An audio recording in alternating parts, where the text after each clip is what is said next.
Yeah, well, a very, very warm welcome to you to this rural resource morning. It's great to see you, and can I just say first of all, congratulations for finding your way here. Because you may have had a tour of Ashburnham Place, which was unexpected. Because I'm picking up that for a number of people, you've never been here before. So a very, very warm welcome to Ashburnham Place. We're very grateful to the Ashburnham Christian Trust for giving us the use of this space today. And those donations which we've made as we've arrived will be a way of us saying thank you to them, both for providing this space as well as the refreshments that we're going to have this morning. It's great that you've set aside time on a Saturday to come together like this for this Rural Resource Day using your churchyard for mission. I think it's true to say that during the COVID lockdown, in all sorts of areas of life, we've had to think differently and perhaps a bit more creatively. And I think part of that was actually doing things outside. And we'll be picking up on some of those things as we go along, not least in relation to churchyards. It's a great delight today to welcome a number of different people who will be really facilitating, to be sharing some of their insights and experiences with us today. It's a delight to welcome Mark Betson, who I know will be known to many of you. Wherever I go, people mention St Mark. And and Mark's been a great help to me in coming into this role just a few months ago. So he's travelled all the way down from Northampton this morning to be here. So we're really delighted to have you with us this morning. And also it's a great delight to welcome Archdeacon Edward Dowler, and he'll be leading one of our practical sessions. We've also got Arwen Folks, although is Arwen here yet? Yeah, no, well, maybe not yet. Maybe she's still tootling around the lake or somewhere like that. But she'll be with us. She's doing a session. And we've also got Brendan Martin, who's there at the very back of the room, who's going to be talking about some exciting work they're doing up at Frant on Forest Church. And so we'll be picking up on that as we go along. But Richard is recording this, which actually I found that a bit disconcerting. You'll probably pick up from the accent that I'm not from these parts. We moved here from Cumbria about 6 months ago. And I remember a friend of mine, at least I thought he was a friend, he said to me, you know, you've got a face for radio.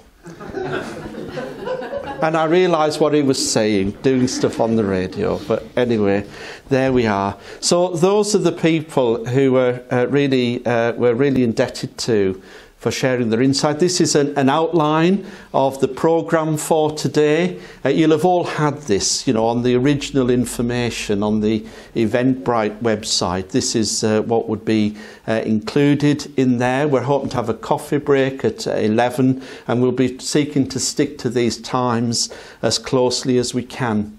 Someone was saying to me, we will be finished by 1 o'clock. If you don't need to dash away, then you can explore the grounds here at Ashburnham Place, or there's the Orangery, which again does nice refreshments, teas, coffees and things, should you wish to use that. And that's just towards the main house as well. So that's going to be our programme for today. So without any more to do, I'll just open with a prayer, and then it'll be over to Mark. Heavenly Father, we do thank you for this new day. We thank you for the freedom that we have to come together like this, to learn together, to be encouraged by one another as those called to serve and to share in your mission.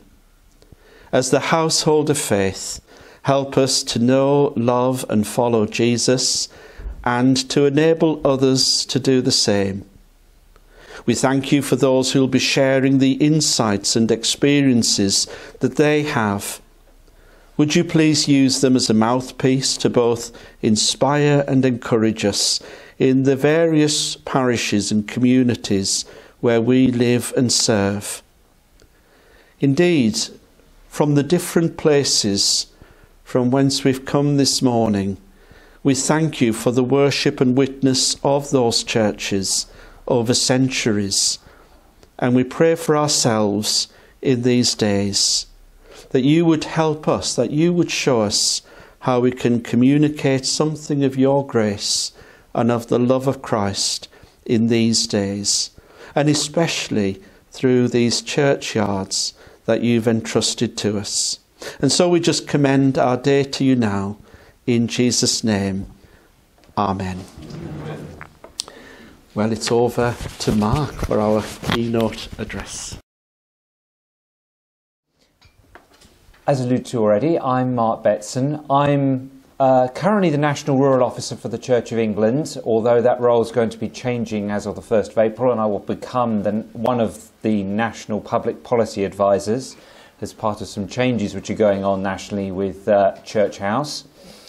My role is to engage with all issues relating to rural affairs and with issues which impact upon rural communities and rural churches.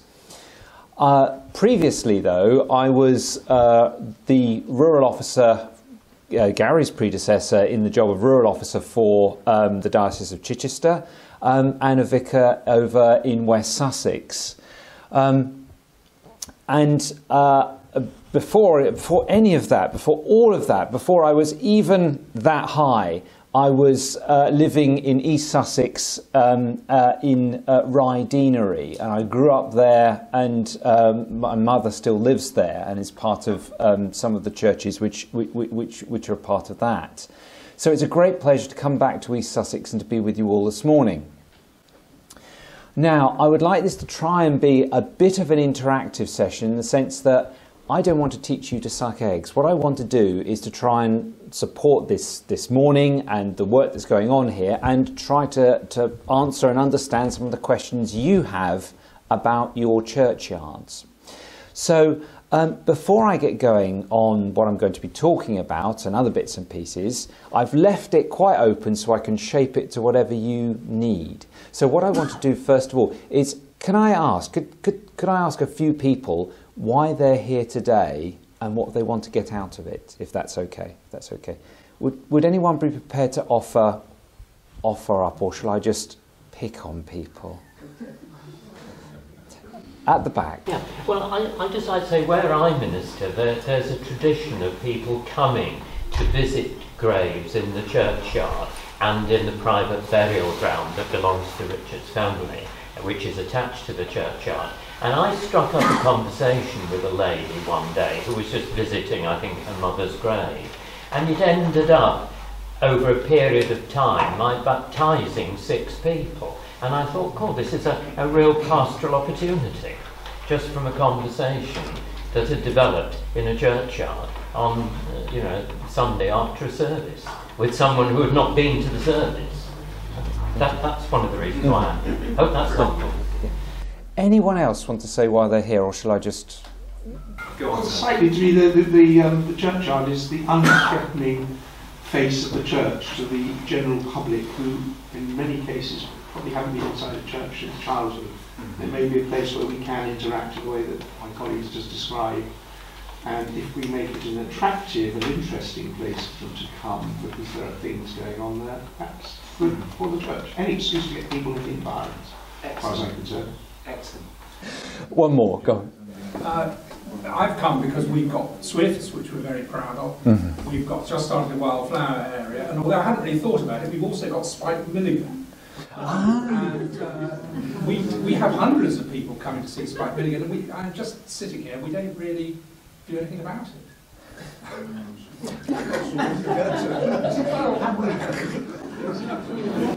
Is it true that he's got on his grave, I told them I was ill? Yes. It's in Gaelic. Ah. I think the Chancellor realised that having refused it in English, it would be a mistake to pursue that line. So he allowed it in Gaelic. Lovely, fantastic. Thank you, everyone. That's brilliant. I'm going to go through the bits and pieces I've got here, and then I'm going to try and leave a reasonable amount of time at the end for questions and answers, because I know one of the things I know from my experience going up and down the country, looking at dioceses, talking to rural communities, talking to incumbents, talking to people who manage churchyards, talking to a whole variety of people with responsibility for church land, that everywhere is specific. If I go to, you're from Gary, Cumbria, up in that area, they will say to me, well, that's all well and good down in Sussex, but it didn't work like that up here. Or if I go to East Anglia, if I go to Cambridge, if I go somewhere like that, they will say, well, that's fine over there, but that works differently over here. And again, and if you go down to Cornwall, it's a different country altogether. So everywhere is different and everywhere is specific. So I'd be interested to hear some questions and bits and pieces later on. So I want to talk about a few bits to do with churchyards that just to sort of open the conversation and to set some ideas out. And I've labelled them as labelled this order of churchyards being a public space, a spiritual place, and a space for nature. And I put those in order of the sort of, I wouldn't say priority, but the encounter that people have with these places. So I'm going to start with a public space. And first of all, I need to sort of set out the difference between space and place. Now, this is a significant difference, and one which is rooted in theology. So, I mean, I'm going to do a little bit of academia, not a huge amount, but enough to give you some ideas about how to differentiate between churchyard as amenity space and churchyard as a spiritual, we're talking about consecrated land. What's the difference between them? So I'm just going to highlight the differences as set out by a theologian called Walter Brueggemann, and he has a brilliant book called The Land, which constantly gets referred to and is, I would say, absolutely quintessential for anyone wanting to understand anything about what's different from rural for elsewhere. So here we give a definition of space and a definition of place. Space is somewhere which is free from meaning, somewhere which someone can place meaning into, can do what they want to. It's freedom to do what you want to do. Place is somewhere where things have happened, something significant has happened, where people have an association with. It is somewhere which has a rootedness in the lives of those people who inhabit it. Space is somewhere where someone may choose to live because of lifestyle. Someone may choose to visit because it's open, it's green. But place is somewhere where someone would choose to visit because it has meaning for them. That's the best way I can describe it. He describes it much better, and as I said, I do recommend that book for anyone to have an understanding of what's different about rural. Okay, right. Public space. Now, I take it all of you have got something to do with the churchyard somewhere. Otherwise, being here would be, well, perhaps you want to know what churchyards are all about. You've never experienced one. However, I assume most of you have. They are public spaces, and as you know well, a variety of people use them. One of the challenging things is about churchyards are that they have a mixed ownership. Now, as a piece of land, it is owned by the church, of which responsibility is given to the incumbent. However, there are a variety of relationships which go on there. One of which is that, for example, if the churchyard is closed, there is a relationship with the civic authority who have a responsibility for the upkeep of it. And there are question marks over liabilities with regards to walls, with regards to... I'm stealing your territory, Edward, I'm afraid, but there is a variety of issues about who owns the particular space and who is responsible for it. Add to that as well the the responsibility of families with graves, with monuments, and the general public who can access the space as well. So I would say that they have a mixed ownership in terms of who has an interest, and I use that word in a sort of property sense, who has an interest in this space. So I think they have a unique character in that respect for church land. Accessibility, they need to be accessible, and accessibility is one of the key criteria you need to think about in terms of if you want to utilise your churchyard as a space to engage people with. So when we're talking about accessibility, we don't just mean that the paths are clear of brambles and that nettles are kept down, etc., or that graves can be easily accessed. It's also about who can access our churchyards.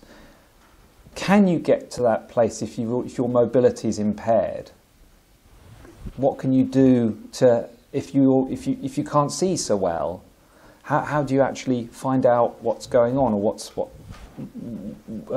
what an inscription is, or something on a tombstone, for example? So accessibility can go beyond just being able to walk into the churchyard and access the graves there.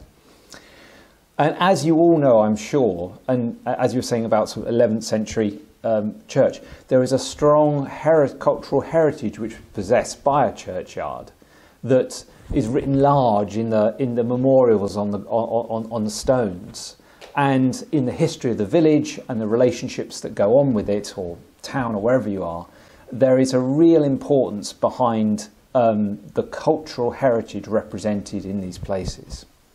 What you don't want to happen is this, which, believe it or not, is not good for nature either, to be honest, in that sort of space. You want something which is accessible, which respects the cultural heritage, and is engaged with nature and other areas as well. So that was public place.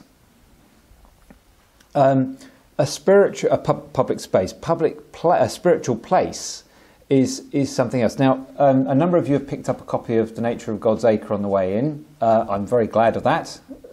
Thank you for that, John. Much appreciated.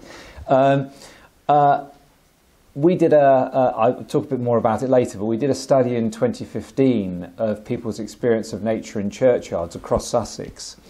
And I can say from that whether you think that people just utilise churchyards just because it's a nice place to walk through, actually the reason that people engage with churchyards is that, or how people engage with churchyards, are that they're special.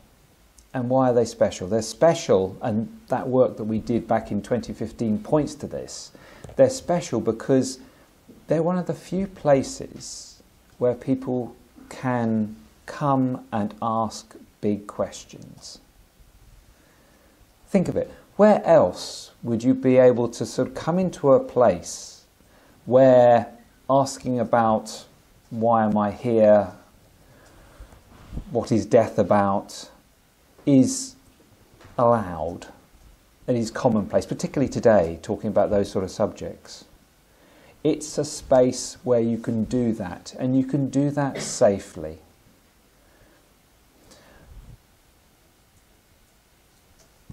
As many of you will know, it is also a space in which people come to remember those who have gone before them, for those who are loved ones. It is a place where people come to grieve. It is a place where people come to, where relationships are opened up. So these are spiritual elements of people's lives. You don't get this in a public park. You don't get this at what I'd like to describe as a mountaintop scene. You might get the sort of awe and wonder, but you don't get that depth of relationship, and also dealing with some of those really important big questions which are part of our humanness. You don't get that in those places. You don't get, I would say you probably don't get that almost anywhere else. So this is why churchyards are a unique spiritual place. And what are the outworkings of some of these feelings and spiritual encounters that people have? Well, quite often people will, even if they are not churchgoers, wouldn't describe themselves as religious, would come to a churchyard for a time of contemplation and, as they may or may not describe it, as a time of prayer. So these places have huge opportunities for us to engage with people on a deeper level and to engage with them in their prayers.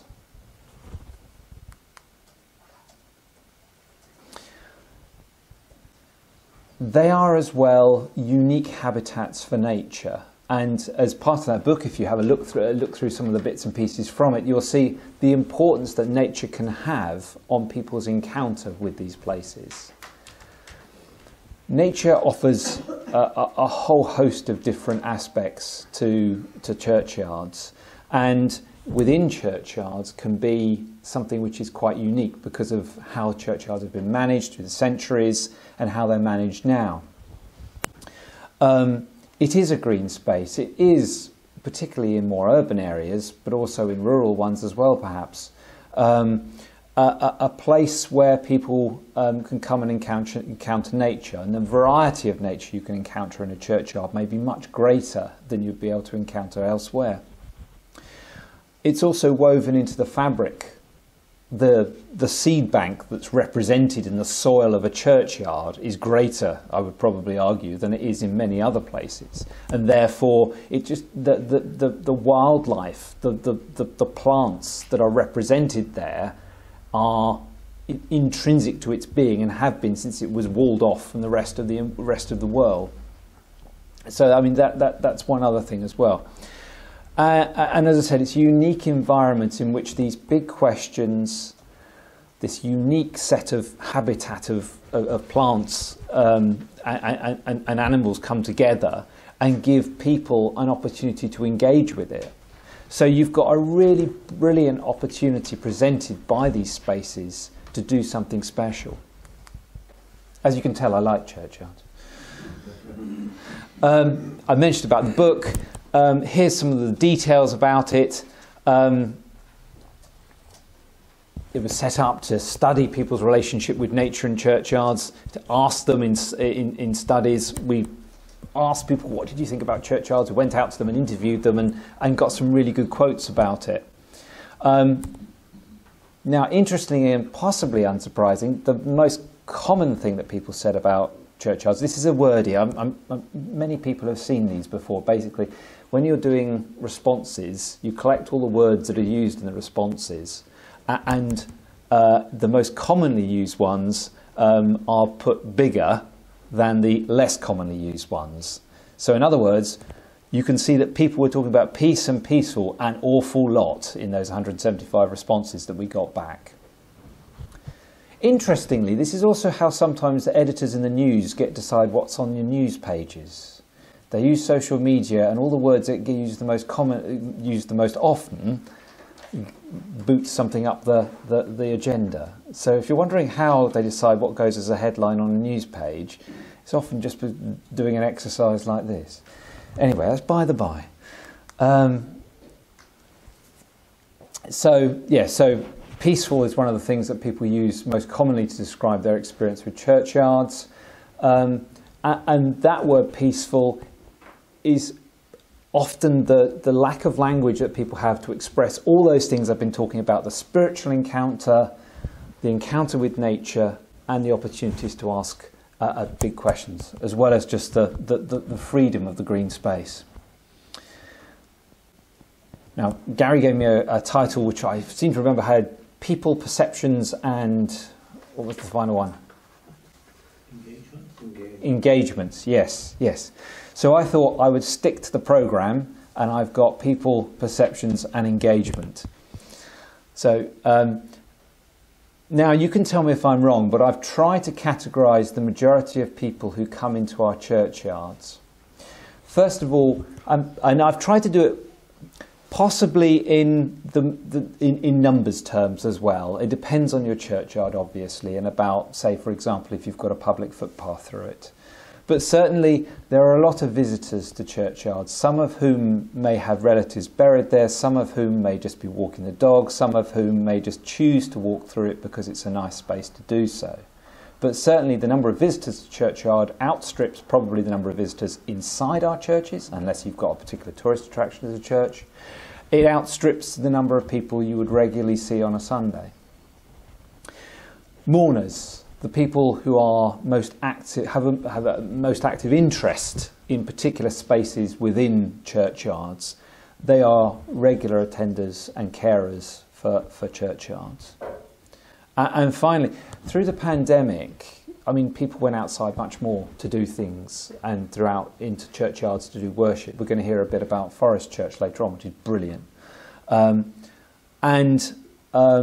It is much more common for congregations to engage in worship outside, to use the outside spaces that they've got, as well as visiting churchyards on their way through to churches. So when I say congregation, I mean regular churchgoers, I mean people who engage with the life of the church in more ways than most.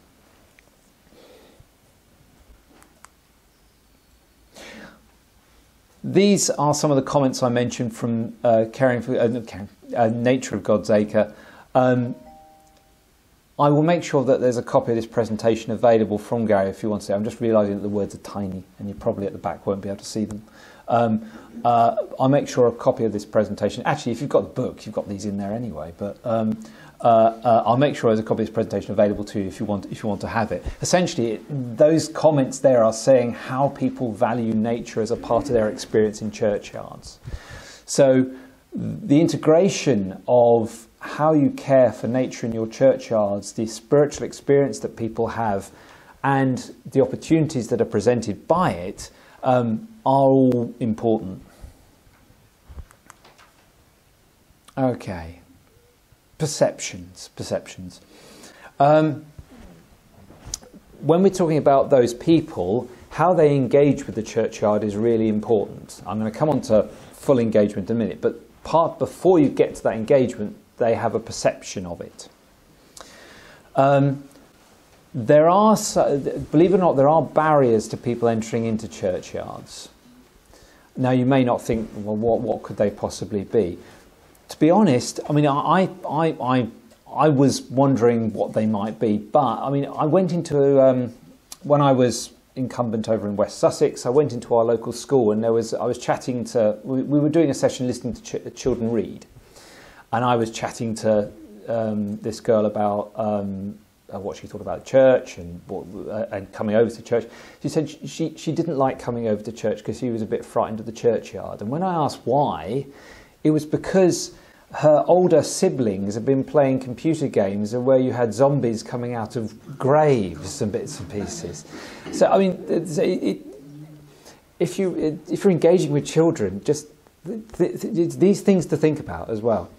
Otherwise, other things that I've had barriers to people sort of entering into churchyards, some people feel afraid, particularly if you've got sort of overshadowed or it's dark, and people sort of feel unsafe in travelling through a quiet space like that. So again, it's accessibility. It's making sure that the space is welcome, opening, and that people feel safe in coming there. So there are some barriers to people entering into church. Of course, as well, if in the typical farmer sense, someone from the church has said, no, get off my land, when they've come in there, that's never going to go down well.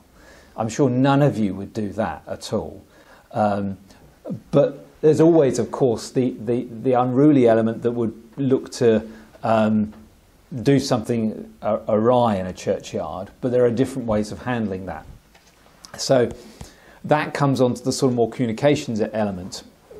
Now, I don't know if you can see one of the pictures there. There is a sign there from one church where it says, it's borrowed a quote from Proverbs where it says, one who moves too hurriedly misses the way, and then underneath it says, considerate cycling welcome. The background behind that being that cyclists were sort of racing through the churchyard on the path, and then it was a move to ban cyclists, but then obviously that's meaning there aren't people entering into the churchyard, so it's putting up a barrier to them. and therefore they were trying to encourage good behaviour by people, trying to teach them about what is acceptable and not what's not acceptable. So there are different ways of handling things. I went to a talk a few years ago now that was organised by some specialists who engage in welcome for churches. Now, many of you may have been on courses or done bits and pieces about how to welcome people into churches. And one of the things they highlighted in that course was they did a picture of entrance to a churchyard, which was absolutely lovely. It was covered in signs which said, you must not do this, do not let your dog off the lead, do not walk off the path, stand up straight. There was just a list of things on the railings outside the churchyard about things which they said you weren't allowed to do, and you basically, it would put you off straight away entering into this space because you thought, I'm not welcome here. So again, it's about barriers and communication. Communicate well. Nature is part of how you communicate, but I recognise nature can be a double-edged sword, which is again highlighted in the book, that unless you communicate well with the community about how you're organising the space, whether it be for nature, whether it be for an event or something else that's going on, you're going to suffer because people are going to get the wrong end of the stick about what you're trying to do and why. And if someone has a specific concern, try to understand why they have that concern and see if you can address it. In doing the study for the nature of God's Acre, I was talking to one person in particular about why he didn't like the nature area that they had set up within the churchyard. And his complaint about it was that he had been tending the grave, a grave there, and I don't think it was a relative of his. He'd been tending that grave for 60 years. And the wildlife area he had seen grow up and actually had overtaken that space. There had been long grass there. He couldn't see that space as well as he used to be able to see it. And his concern was that when his time came to enter into that churchyard and be buried there, that his grave would be forgotten. That the wildlife would take over and no one would come and tend his grave, or no one would notice that he'd ever been there. Now, you can think about that what you will, but that was an honest concern, and it's trying to address those sort of issues in the conversations that you have with visitors that are key in good communication and enabling things to happen. I'm running massively over time. Hang on. Let's get on to engagement. A lot of fun can be had with churchyards. This is an event we had in our churchyard, actually, because I had the pictures, I could use it. We did a sort of load of market stalls out on our churchyard. We'd engaged with local producers. We'd had them. We had a sheep's milk dairy. There's only a couple of sheep's milk dairies in the southeast, and we got one of them in our parish. So we invited them in. They were selling their sheep's milk ice cream. And we had the local brewery in, we had, I can't remember other things, we had tractors and everything else in the churchyard. There is a host of opportunities engaged with this particular space in a number of different ways. Running a market stall event is one thing. One thing that almost universal for churchyards and opportunity-wise is management of the churchyards as an event. So in other words, operations in caring for the churchyard can, in and of themselves, be an opportunity to engage with communities and to bring people together. I'm not going to go into detail about how to manage churchyards because I'm going to point out in a minute there are organisations which do that very, very well, and each and every one of your specific circumstances will be different about how you do that, and I'll point you in the direction of who might be good to talk to about how you want to do that. But management, so engaging people, and for example, we had regular churchyard working parties, and I emphasised the word party in that because it always ended with either a barbecue with cake, well, depending what time of day, cake and tea, a barbecue, or general drinks and everything else like that. So the amount of work that went on varied depending on how people were feeling, and the amount of time spent with chat and everything afterwards varied as well. But it was always a good opportunity to get people together. And certainly we had, as you were saying about the baptisms that came out of your encounters, we had people who had recently had deceased buried in the churchyard coming to us for these management events because they've got an interest now in this space, coming to these things and helping clear up the churchyard and engaging with those people who are regular congregation members. And as long as those regular congregation members are generally friendly people, which I would hope that most congregation members are, not always the case, but generally are, then it's a huge opportunity to attract new people into your community.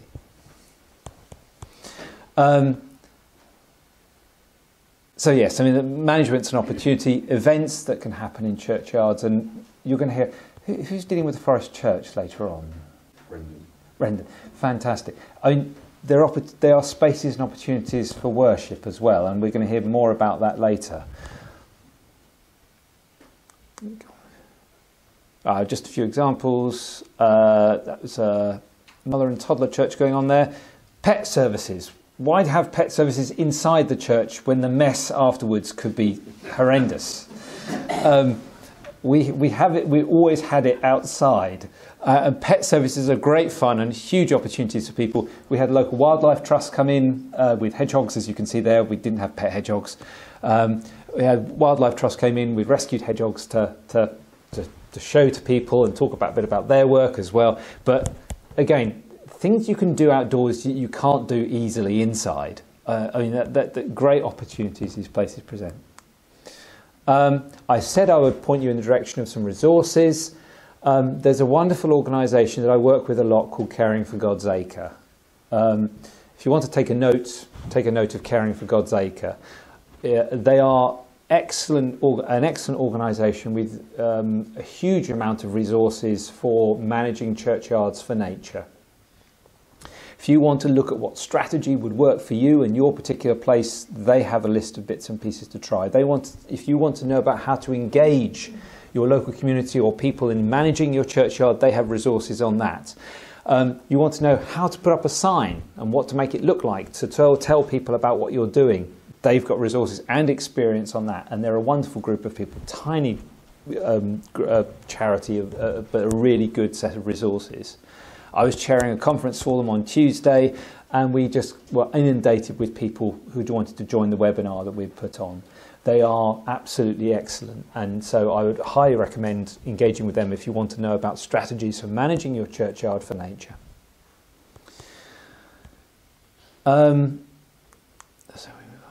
Yes. And then I have to talk about my own organisation as well, the National C of E. If you go to if you're interested in outdoor worship and also about some details of churchyards and the specifics, as well as engaging with people like Edward, your Archdeacon, on it, you can also go to the National Church website. So if you just do you just Google Church of England, you should be able to get to it. And then if you put in churchyards in the search function, you'll be able to get up bits and pieces. But they have resources on things like outdoor worship. If you go onto that website and go down there, you can explore that and list of different bits and pieces. Church care is if you want to take a word to search, church care is the particular section on the website which has got loads of resources, and there are some brilliant people there you can talk to. They don't bite. You can email them. And you can go to the nth degree in terms of using your churchyard. Now, this isn't a churchyard, this is a burial ground and is run as such and is a famous one. But the Arnos Vale burial ground in Bristol goes above and beyond in terms of its engagement with people. It publicises itself as a green space in the centre of the city, a space for nature, a space where people do cultural heritage tours, so you get guides who will take you around the tombstones that are there and tell you the stories behind them. They run different themed events. They have, as you see, an entire website dedicated to their burial ground and the events that they put on there. They've got a specific cafe, as you can see advertised here on the site. So that is the sort of nth degree of utilising your space for engagement with people. But why can't you do that on a smaller scale as well with what you've got in your churchyards? It's a huge opportunity, and you can talk about it. Right, I have chatted and warbled and pontificated for far too long. I'm going to stop there. Well, there's one last thing. I have to put an advert in, because one of the people who I sort of work for is the Bishop of Exeter, who's the national lead on rural affairs for the church, and he's got a book coming out that he is doing a marvellous job of publicising everywhere he goes, and he's instructed me to do likewise. This is coming out in June and is intended to be a resource for rural churches on practical steps they can take on a whole host of areas which are important to them. So, I mean, there is a part there which is a chapter which has been written by Caring for God's Acre about nature and churchyards, but there's also a bit on welcome, communications, children and young people, community, and isolation and loneliness. I'm trying to think what else is there. But certainly some of the real issues which all of you, buildings, dare I say, buildings are in there as well. So that's coming out in June. If you're interested in it, it's on the, it's published by Church House Publishing. It's on their website at the moment and will be available from June onwards. Sorry, end of advert. Any questions? In the picture where you had the hedgehog, Yes. to the right of it, there was, top right, the grass there, are there graves under there, or is that a part of your churchyard that was ungraved? There aren't any graves under that particular part, but in the churchyard itself, there wasn't as many memorials as you might think. There was a lot of space there because there were many unmarked graves. So not all graves have memorials on them. We had a lot of space which was unmarked because for whatever reason, at whatever period, they'd chosen not to put a memorial stone up there. So linked to that, what are people's sensibilities about doing events on top of unmarked graves or graves where the memorials have been removed, for example? I think it depends on the age of the grave quite often. If they are substantial, I mean, if it's over 150 years old, for example, there is less of a concern about doing that. Obviously, for most recent burials, then people would not feel comfortable about having events where you're going to be using that particular space. But as the same is true with wildlife, people are more comfortable with older areas being used for wildlife havens, and the newer areas particularly need to be more carefully managed to enable access for people. So it's a similar sort of thing with how people feel about using that particular space for events, etc.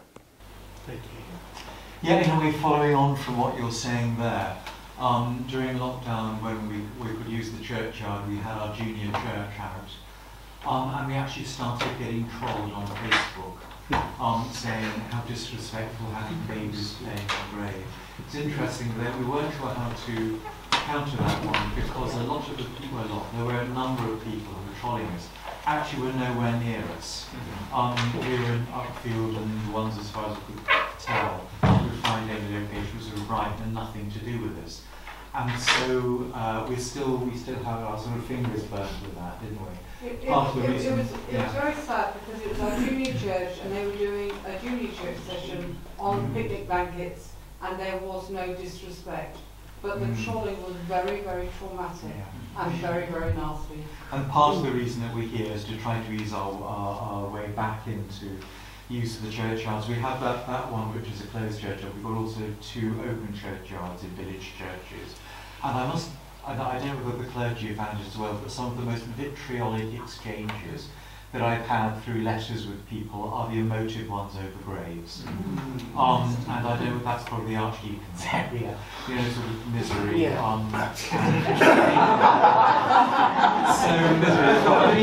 So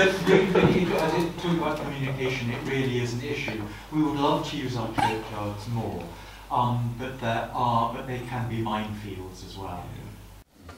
Yeah, I mean, you're absolutely right. I mean, some of the biggest challenges can be around communications which go on. I mean, for example, I used to know with the it can often be there's sometimes a particular family and particular relationship that is tense, shall we say, not necessarily with the incumbent, but between the family, which results in issues happening in the church. So yes, absolutely, there can be. The problem was that our church community didn't mind. These were people outside our church community who never darken our doors, actually. Or have people in the churchyard. It was just general stroppiness. Were they Christian, do you think? Sorry? Were they Christian, the trollers? I I'm taking notice. Well, but the trouble is the sort of publicity that it creates, and also the way it makes you feel. If we're actually trying to reach out and you're just being slapped down. And again, there's something as innocent as having children in the graveyard. I remember one of our little ones said, it's lovely because they're actually the beds where dead people are sleeping. Did you quote that back to the troll? Yes. You can only confront, you can only engage. If you encounter, I mean, I was musing on this actually before we started about some of the challenges, as I was saying, about the particular relationships, because you can get some really tense ones that go on. One of which is a general one of which is a particular one. The particular one is that when that situation arises, do make use of the resources that are present within the diocese and nationally in terms of communications. So it's particularly with sort of social media. If you're not used, I mean, you may be very good at using social media and well rehearsed in doing it, but if you're not, don't feel overwhelmed by it. Talk to, say, for example, Lisa in comms about how to respond or how not to respond. So that you manage the situation or feel more in control of the situation and are able to engage with people in the best way that you can. So use the resources that you've got for communications in that sense so that you get the best advice possible about how to respond and deal with them. The second thing is if it's one particular voice which is very loud, then make sure that you are able to hear the other voices as well, because sometimes that can distort the situation, the one very loud voice. You may find, for example, that there is one or two very loud voices which don't like long grass in churchyards. But if you can go out and ask a wider range of people, and sometimes you can do it in concert with other organisations. Say, for example, the parish council will often have a vested interest in the churchyard as well as the PCC. So I'm not talking about the PCC, I'm talking about the civic parish council. They may also have an interest in acquiring a range of views from the community about the space, which may trump the one or two voices that say their view is the way to go. So making sure that you have a balance, you include as many voices as possible from the community in responding to situations. So yeah, they're the two things that came to me when I was sort of thinking about these specific types of issues as they were coming up. I'm talking about the voices, people trumping each other with their issues. Over the lockdown, when we had no services, and we missed an opportunity to have lots of open air services, and then finally our vicar realised that open air services were a good idea, and we started having them. But we had huge problem with the PCC being inflexible about the mowing, because we have wonderful wildflowers in our churchyard, and I screamed when the contract mower came in and mowed the Easter before last straight over the primroses and everything, because the mower was contracted to do the mowing on that day, and they just mowed. And I had a huge row with the PCC to say, because I just thought it was ridiculous that the flowers weren't impeding anything. They said it must be kept tidy. it must be accessible for disabled people. It would, but they still mowed the wildflowers, and I have never been so angry in my life. And I'm sorry, I immediately signed up for God's Acre, and I've been campaigning ever since, because I just can't get my head around people who think it's okay to mow orchids in the churchyard. And I have stuck yellow flags all over our churchyard where we have the flowers, and I'm sorry, I still get terribly angry when I think about the mowing. Oh. Would I be correct in saying you are now very well motivated to do something about the nature in your churchyard? You've never been more passionate about doing something about it, but with having witnessed that. So I mean, this highlights exactly why people care so much about those particular spaces and the opportunity it presents in terms of engagement with people, and also the nature of the conversations you need to have and with whom. Speaking of which, I think I'd better stop at that point in time. Well, thank you very, very much indeed, Mark.